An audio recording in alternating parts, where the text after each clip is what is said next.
नमस्कार मित्रांनो, 15 ऑगस्टनंतर महाराष्ट्रात पुन्हा पावसाचा जोर वाढणार, हवामान विभागाने दिली माहिती आहे. यावर्षी संपूर्ण महाराष्ट्रात खूप जास्त पाऊस पडला. दरवर्षीच्या तुलनेत यावर्षी महाराष्ट्रातील सर्व जिल्ह्यांमध्ये पाऊस झाला. परंतु गेल्या 4-5 दिवसांपासून राज्यात पावसाचा जोर कमी झालेला आहे.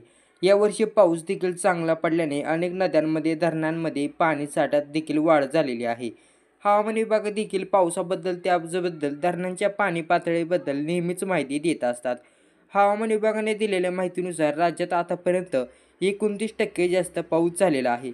तर 15 ऑगस्टनंतर पुन्हा एकदा पावसाचा जोर वाढणार असल्याची माहिती हवामान विभागाकडून देण्यात आलेली आहे. सध्या महाराष्ट्रात पावसाचा जोरात अत्यंत कमी झालेला आहे. परंतु आता 15 ऑगस्टनंतर राज्यात पुन्हा एकदा पावसाचे प्रमाण वाढण्याची माहिती हवामान विभागाने दिलेली आहे. 22 ऑगस्टपर्यंत पावसाचा जोर वाढणार आहे आणि ऑगस्ट महिन्याच्या संपेपर्यंत हा पावसाचा जोर असंच राहणार आहे.